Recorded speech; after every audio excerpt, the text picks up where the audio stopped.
Nathan Davis here. Wanted to come to you guys live. Not really doing live, but I've been struggling through COVID-19, I think, recently, and everybody notices that one big thing is missing, and that's sports in general. I'm a huge fan of three big sports. First of all, my first love and first sport that I've always loved and sport that I will always cherish the most is the game of baseball. So obviously right now, it was supposed to start through 2 weeks ago, and of course didn't. But I am coming to you now, letting you know that they're kind of in the works of maybe getting that going. Looking at possibilities of playing games in Arizona for maybe even the whole season. They don't know yet. Teams will be based there. They'll be around the city of Phoenix, Arizona. Play games in Chase Field and all the fields, spring training complexes that are there, plus the other fields that are suitable to Major League Baseball standards. The other thing about that is that nobody really knows how that's going to work, because they've also put out the guidelines of players won't be in the dugouts, and they will have to possibly sit in the stands and sit 6 feet apart from each other. Weird, don't get it. So hopefully at some point they'll figure something out and we can get the season started, and maybe this coronavirus will go away so we can have fans back in the stands and watch our beloved baseball teams. My team, of course, is the Atlanta Braves. I'll put that out there. Just if you guys want to comment, please put that in the section, in the comment section of your team for baseball. Second sport I like, and it's a sport that's played around the world. It's called soccer, but in Europe they call it football. And my team in that is Manchester United. I know a lot of people's like, oh, it's the New York Yankees of soccer, but you know what? I don't care, people. First time I ever put on a game that was not the USA playing was Manchester United versus Fulham. The only reason why I turned it on was as soon as I turned it on, Clint Dempsey showed up, and I was like, oh, USA player. But this team in red that they're playing is very good. And that happened to be Manchester United. And the hero that day for Man United in that game, in I think a 2-1 victory, was Dimitar Berbatov. And Berbatov scored 2 classy goals like he always did and made it good. And then, so we don't know when all the leagues are coming back, what they're going to do. All we do know is that Liverpool, my team's arch nemesis, is 2 wins away from winning the Premier League title, their first in the Premier League era, and their first top division championship in over 30 years. So we don't know what's going to happen there. Champions League, we were down to 8 teams. Don't know what's going to go on there. And then the other leagues, we had tight races in Italy with Milan and Juventus.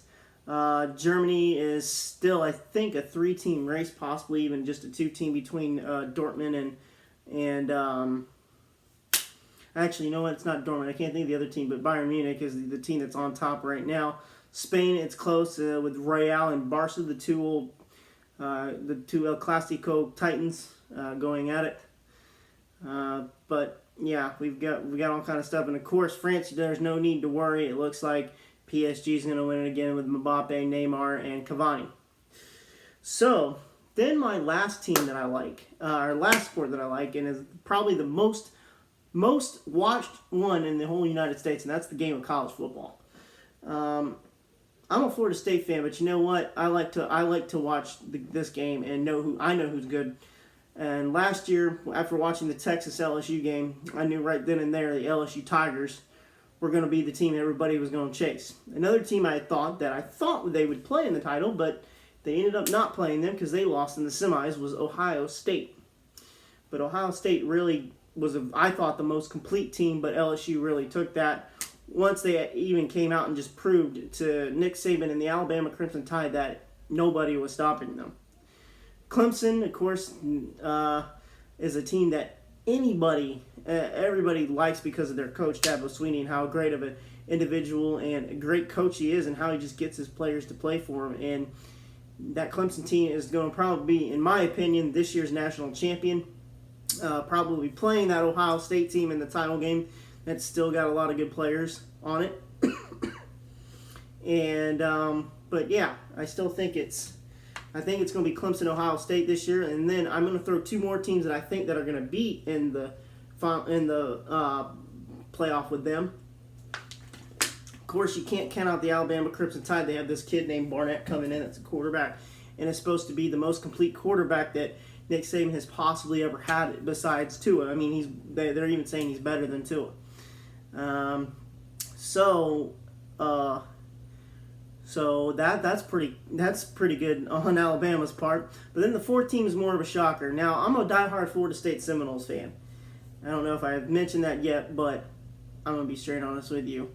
The fourth team is my arch nemesis, the Florida Gators, and they're a very good team. This year, they went to the SEC championship. They didn't win it, but they didn't get to go because they lost to Georgia. But Georgia's been on the downfall a little bit now. Now that they don't have Chubb and now that they don't have Jake Fromm, I don't think Georgia's going to won't be able to manhandle Florida. And Florida's just going to rock the SEC East. And I think they can actually go undefeated. Now, a lot of Florida State fans are going to be like, man, you're dogging our team. But you know what? We're in a new territory under a coach that I believe that's going to lead us to the promised land one day, and Coach Mike Norvell. But we need to talk about what's actually going to happen and do a reality check and notice that the Florida Gators are a very good football team, and they will possibly, in my opinion, go undefeated, play another undefeated team in their own conference in Alabama in the SEC, and at that point, I don't think it's going to be. Doesn't matter who wins that game, because I believe by that point the four teams that will break away will be Florida at 4, Alabama at 3, Ohio State at 2, and Clemson at number 1. And those will be probably, in my opinion, the 4 undefeated teams left by conference championship weekend. And then from there, there's no one-loss teams that may have a shot.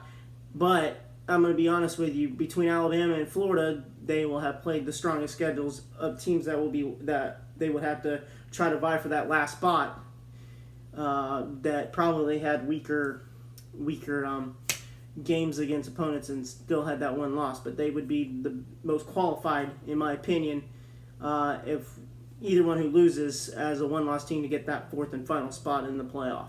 So that's my final four. Then, of course, I think Ohio State maybe plays the Alabama Crimson Tide, I think, or Florida, but they are the better team, and they will advance to the championship. And then whoever plays Clemson is not going to have fun. I know that much. Trevor Lawrence, with all experienced weapons on that team that have played in a title game, knows what it takes, and they will make it. And then I think Clemson's just going to not destroy them like they did Alabama 2 years ago, but I think it will be such an even game that'll be late in the game when Clemson, I think, eventually goes on to win this year's championship if coronavirus will ever end. So, that being said, hopefully you guys follow in on my channel here on whatever I put it on, which hopefully is most likely going to be TikTok and maybe even YouTube. So, guys, follow, subscribe if you want, leave a comment, and all that. So,